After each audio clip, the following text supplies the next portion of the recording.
So what I've got here today is a hand blender, and we are going to try overclocking it on this here variable speed drive and see what happens.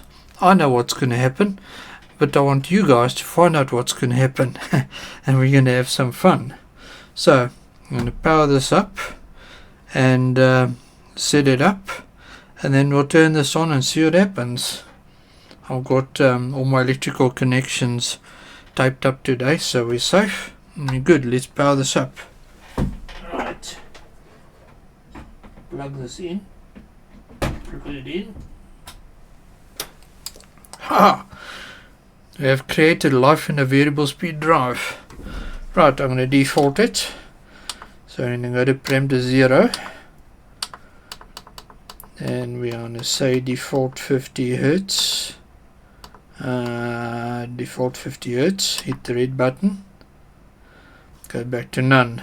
Right, now we want to set the maximum frequency up, maximum speed Hertz over here to 200 Hertz.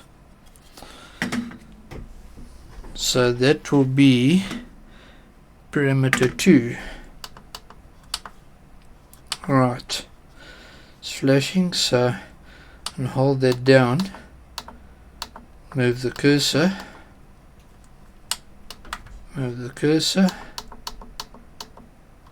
hit enter, and now we are good for 200 Hertz. So let's make sure this is turned all the way down.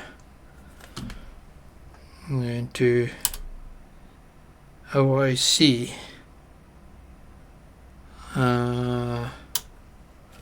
What the problem?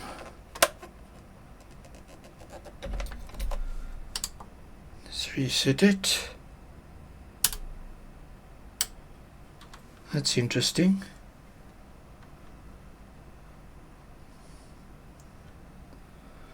I'm getting an error. I'm just going to gingerly disconnect this.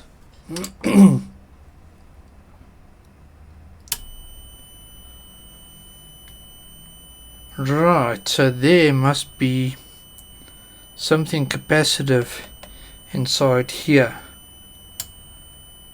that the draw, which is obviously a problem because that draws current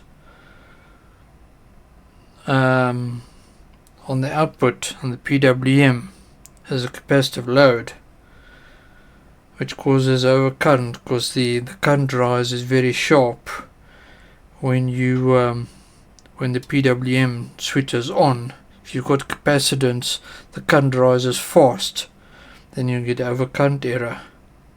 Okay, let's turn this off. Let's see what's going on here and why that happened. So make everything safe. Set that aside. Let's get rid of the beaters. We won't be needing them. Let's bring in multinational meter.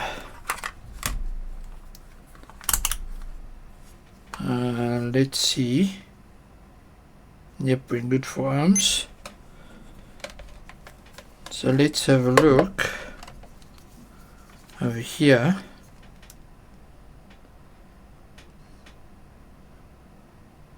Yeah, 405 nanofarads. That's definitely going to be an issue for the VSD. Okay,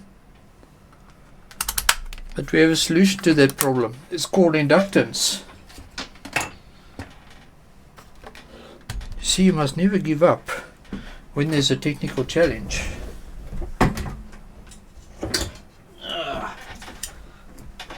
Let's bring in L inductor and fix this problem. So what I'm going to do is over here, see, this is turning into a longer video than I anticipated but it's made the video more interesting, and that's good for you. Well, you guys get to learn something here. So let's dispose of that. So that was the red lead. So we know that that inductance works well on this inverter because we've done it before. So now I'm going to stick that wire in there. So that capacitor, which is present in my blender, is EMC suppression, because that's a brush motor inside there. In the back here there's brushes, so you've got sparking when the commutation happens, which leads to RF generation, and you need to have capacitance to counter that. So that's why it's there, and that means that the manufacturer of the blender has done their job right. So let's get some scissors, tape up our joint here,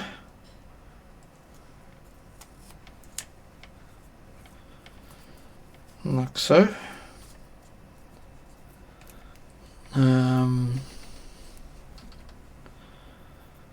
I'm just going to apply a little bit over the inductor as well.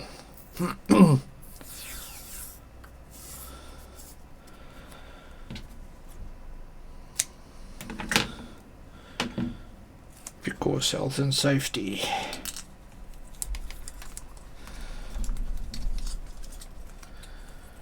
Let's just shield that a little bit from accidental contact with fingies. Right, let's keep going. One more to do and then we can resume our experiment.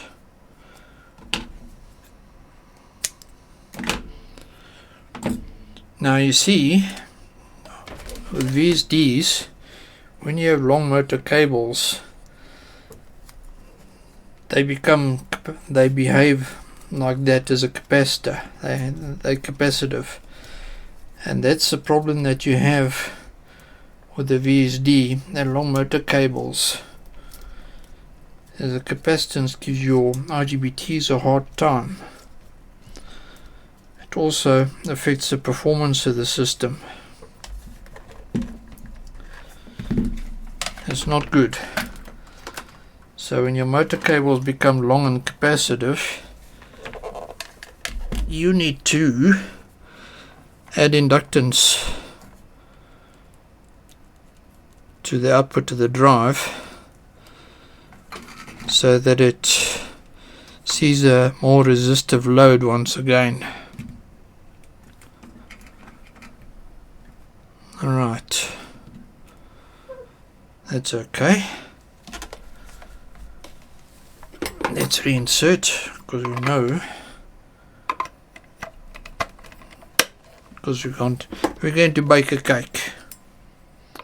We're going to get some batter mixed up here. I'm going to see how fast we can go. Or does it go fast? That's today's question. Right, VSD. Plug you back in again. Alright, it's alive.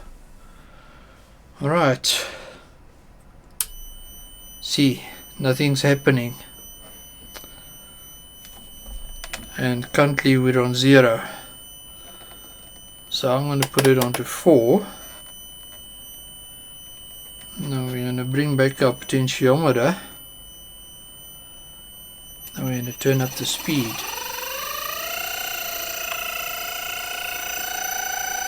Now that is the ultimate speed control for a blender. Now I'm going to shake the table if I put it down.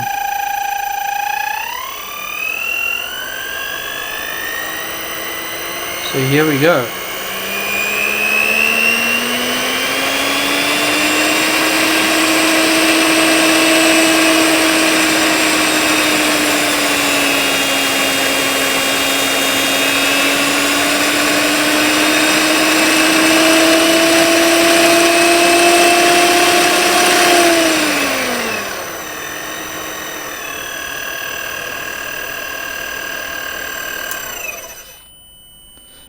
the VSD also does is it provides us with soft start. So if I go to parameter 3 and set our acceleration to 10 seconds, like so, turn up our frequency a bit. Here's our switch.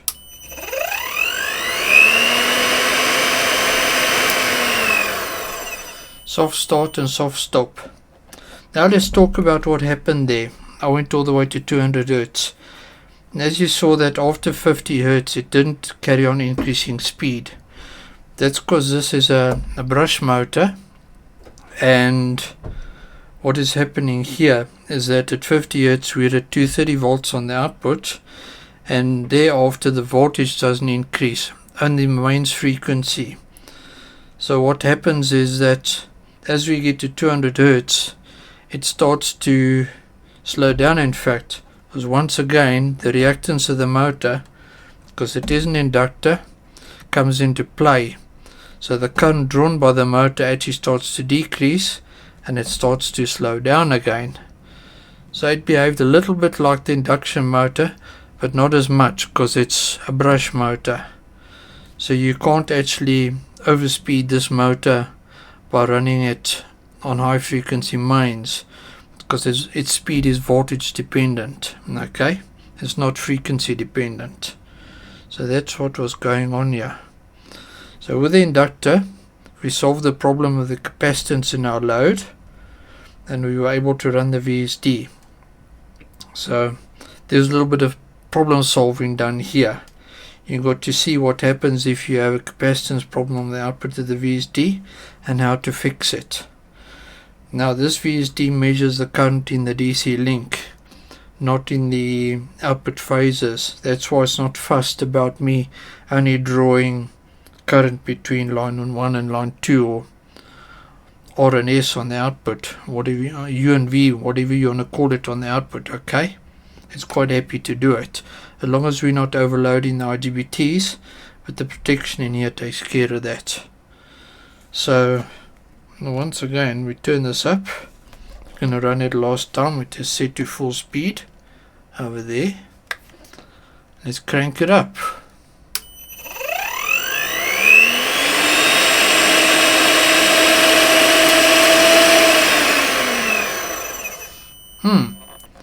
Perfect. Turn that off. So here's another question, and I just thought about it. What happens if this thing is running at full chooch? I tell this thing to start.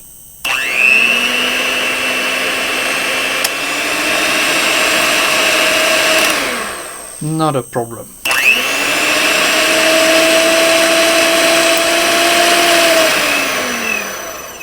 You just notice that it starts quicker because the voltage is already present on the output. So in fact this VSD is providing us with power to start the thing direct online, as it were. Let's have a look at the current when it's doing that. Let's go to percentage. Let's see what it says. As you can see, there's some load indicated because of the inductor and the capacitor in here.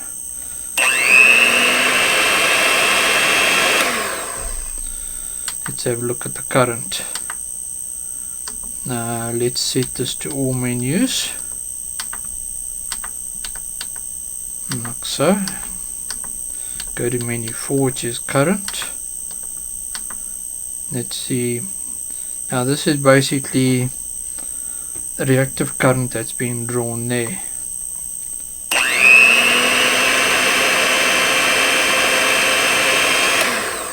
So you can see with the inductance becoming present on the output, the current actually goes down as the power factor improves on the load. So currently we've got a poor power factor, so we've got reactive current being drawn. So when we add load and the current, the load's power factor improves, you see that current go down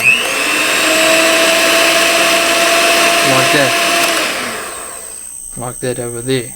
Okay, now the power factor, that's an interesting thing.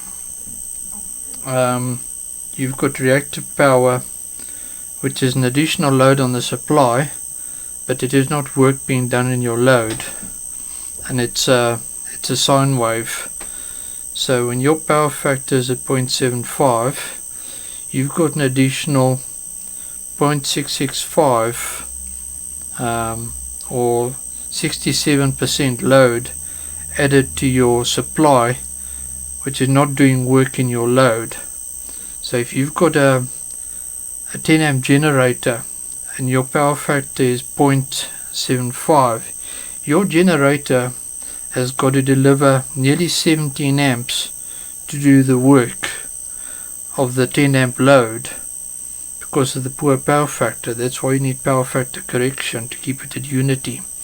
If you get down to a 0.5 power factor, that doubles your active versus your reactive currents actually become 1 to 1. So at 0.5 power factor, for the 10 amps being drawn on your load, your generator has to supply 20 amps. It's really bad. That's why power factor correction is so important, because if it's not done, it's so wasteful, because that extra current that's being drawn simply causes heat in your wires and transformers and that sort of stuff.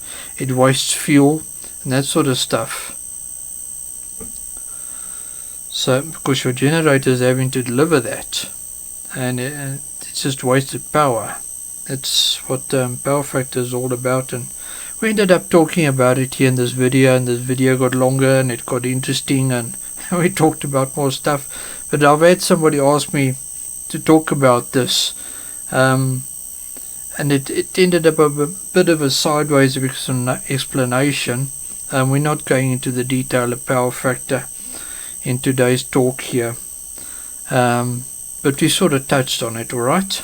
Okay, but the aim of the video was to see what happens if you put this blender on a VSD, and what sort of complications there are with running a domestic appliance off a VSD, and how you fix it. Okay, and how the VSD behaves when you do that. It gets very interesting.